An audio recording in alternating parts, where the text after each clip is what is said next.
Error and debugging using Eclipse પરના આ spoken ટ્યુટોરીયલમાં તમારું સ્વાગત છે.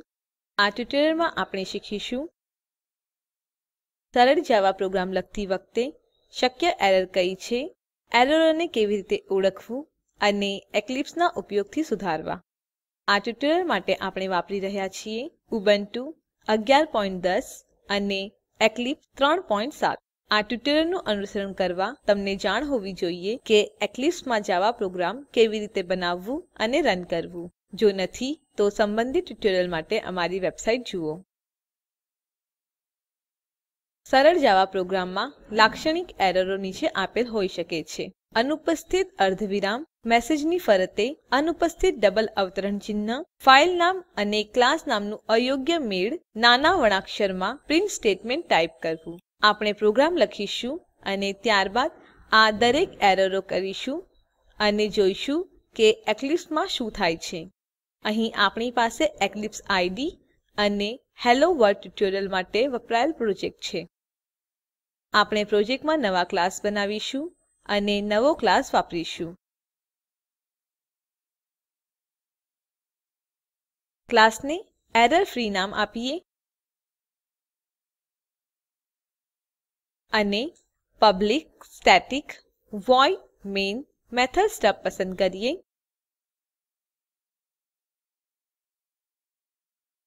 પેકેજ એક્સપ્લોરર નાનું કરીએ.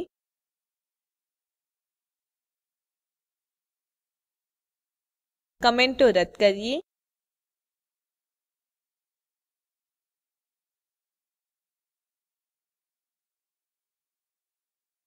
અને અમુક એરરો સાથે પ્રિન્ટ સ્ટેટમેન્ટ ઉમેરીએ.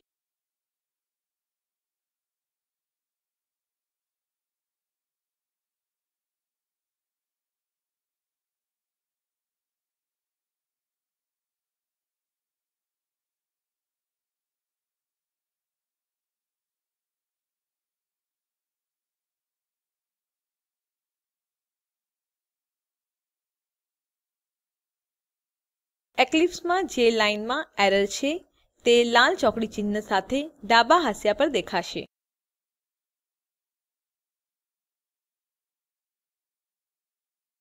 આ કિસ્સામાં system.out.println લાઈનમાં એક એરર છે અને તેથી ડાબી બાજુએ લાલ ચોકડી ચિહ્ન છે. ચોકડી ચિહ્ન પર માઉસ ફેરવવાથી એરરોની યાદી દ્રશ્યમાન થાય છે. પ્રથમ દ્રશ્યમાન થયેલ એરર છે syntax error Insert semicolon to complete block statement. કારણ કે આપણે પ્રોગ્રામના દરેક સ્ટેટમેન્ટને અર્ધવિરામથી અંત કરવું પડે છે, તો ચાલો સ્ટેટમેન્ટના અંતમાં અર્ધવિરામ દાખલ કરીએ. Ctrl S સાથે ફાઈલને સંગ્રહિત કરો. નોંધ લો કે જેવું આપણે અર્ધવિરામ ઉમેરીએ છીએ અને ફાઈલને સંગ્રહિત કરીએ છીએ, પ્રથમ એરર જતી રહે છે. હવે ફક્ત એક એરર છે જે દર્શાવે છે હેલો વર્લ્ડ કેનોટ બે રિઝોલ્વ્ડ ટુ અ વેરિએબલ, જેનો અર્થ એ છે કે કન્સોલ પર કોઈપણ સંદેશ દર્શાવવા માટે મેસેજ બે અવતરણમાં સમાવિષ્ટ હોવું જોઈએ. અવતરણ ચિહ્ન વિના જાવા વિચારે છે કે હેલો વર્લ્ડ એક વેરિએબલનું નામ છે. ચાલો મેસેજની પહેલા અને પછી બે અવતરણ ચિહ્ન ઉમેરીએ.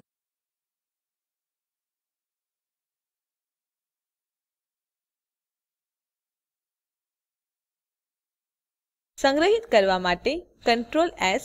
આપણે જોઈએ છીએ કે લાલ ચોકડી ચિહ્ન જતું રહ્યું છે અને પ્રોગ્રામ એરર ફ્રી થયું છે. તો ચાલો પ્રોગ્રામને રન કરીએ અને જોઈએ કે શું થાય છે. રન એઝ જાવા એપ્લિકેશન્સ. આપણે જોઈએ છીએ કે મેસેજ કન્સોલ પર પ્રિન્ટ થયું છે. ચાલો આગળની એરર જોઈએ. આ ફાઇલ નામ અને ક્લાસ નામ મેળ ન થવાથી થાય છે. સામાન્ય રીતે આ Eclipse પર થતું નથી, કારણ કે આપણે ફાઇલ બનાવવા માટે ન્યૂ ક્લાસ વિઝાર્ડ વાપરીએ છીએ અને Eclipse ફાઇલ આપમેળે બનાવે છે. પણ જો આપણે જાવા ફાઇલને Eclipse બહાર બનાવીએ છીએ અને તેને પ્રોજેક્ટમાં ઉમેરીએ છીએ, તો એરર થવાની શક્યતા છે. તો ચાલો એરરને ઉદ્દીપ્ત કરીએ. ક્લાસ નામ બદલીએ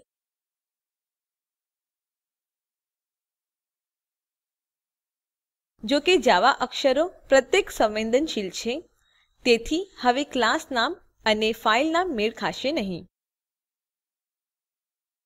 નોંધ લો કે ડાબા હાંસિયા પર લાલ ચોકડીનું ચિહ્ન છે અને એરર મેસેજ આવે છે, The public type error free must be defined in its own file. અને એ પણ નોંધ લો કે શબ્દ એરર ફ્રી લાલ રંગમાં અધોરેખિત થયું છે. જાવા બુદ્ધિશાળી સુધારાઓની તક આપે છે અને આપણી પાસે અહીં બે સુધારાઓ ઉપલબ્ધ છે.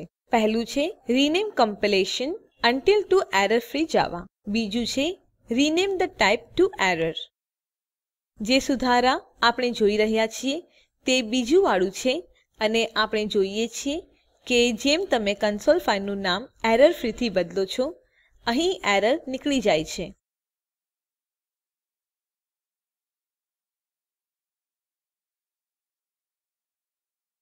આગળની એરર પ્રિન્ટ સ્ટેટમેન્ટમાં ટાઈપિંગની ભૂલો દ્વારા થાય છે. ચાલો મોટા એસ ને નાના એસ થી બદલીએ. આપણે જોઈએ છીએ કે અહીં લાલ ચોકડી ચિહ્ન છે અને એરર મેસેજ દર્શાવે છે સિસ્ટમ કેનોટ બી રિઝોલ્વ્ડ. આનો અર્થ જાવા સિસ્ટમ નામથી ક્લાસ અથવા ઓબ્જેક્ટ અથવા વેરિયેબલની અપેક્ષા કરી રહ્યું છે, પરંતુ અહીં કોડમાં સિસ્ટમ ઓબ્જેક્ટ જેવું કંઈ પણ નથી. તો ચાલો શક્ય સુધારાઓ જોઈએ. અહીં 11 સુધારાઓ છે. તેમાંથી જે સુધારા આપણે શોધી રહ્યા છીએ તે 8મો વિકલ્પ છે. Change to system java.lang.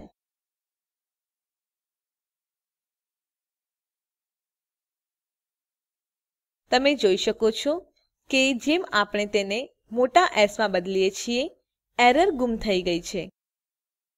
આ રીતે તમે જાવામાં એક્લિપ્સ વાપરીને એરરો ઓળખો છો અને તેને સુધારિત કરો છો. અહીં આ ટ્યુટોરીયલ સમાપ્ત થાય છે. આ ટ્યુટોરીયલમાં આપણે જોયું જાવા પ્રોગ્રામ લખતી વખતે લાક્ષણિક એરરો કઈ છે અને એક્લિપ્સ વાપરીને તેને કેવી રીતે ઓળખવી અને સુધારિત કરવી. આ ટ્યુટોરીયલ માટે અસાઇનમેન્ટ તરીકે નીચે આપેલ કોડમાં એરર શોધો અને તેને સુધારો. સ્પોકન ટ્યુટોરીયલ પ્રોજેક્ટ વિશે વધુ જાણકારી માટે આ લિંક ઉપર ઉપલબ્ધ વિડીયો જુઓ. તે સ્પોકન ટ્યુટોરીયલ પ્રોજેક્ટ માટે સારાંશ આપે છે. જો તમારી બેન્ડવિડ્થ સારી ન હોય તો તમે તે ડાઉનલોડ કરી જોઈ શકો છો. Spoken tutorial project team spoken ટ્યુટોરીયલની મદદથી વર્કશોપ આયોજિત કરે છે. જેઓ ઓનલાઈન પરીક્ષા પાસ કરે છે તેમને પ્રમાણપત્રો આપે છે. વધુ વિગતો માટે contact@spoken-tutorial.org ઉપર સંપર્ક કરો. Spoken tutorial project A talk to a teacher પ્રોજેક્ટનો એક ભાગ છે જે આઇસીટી એમએચઆરડી ભારત સરકાર દ્વારા શિક્ષણ પર નેશનલ મિશન દ્વારા આધારભૂત છે. આ મિશન વિશે વધુ માહિતી આ લિંક ઉપર ઉપલબ્ધ છે. spoken-tutorial.org/nmeict-intro. IIT બોમ્બે તરફથી ભાષાંતર અને રેકોર્ડિંગ કરનાર હું જ્યોતિ સોલંકી વિદાય લઉં છું.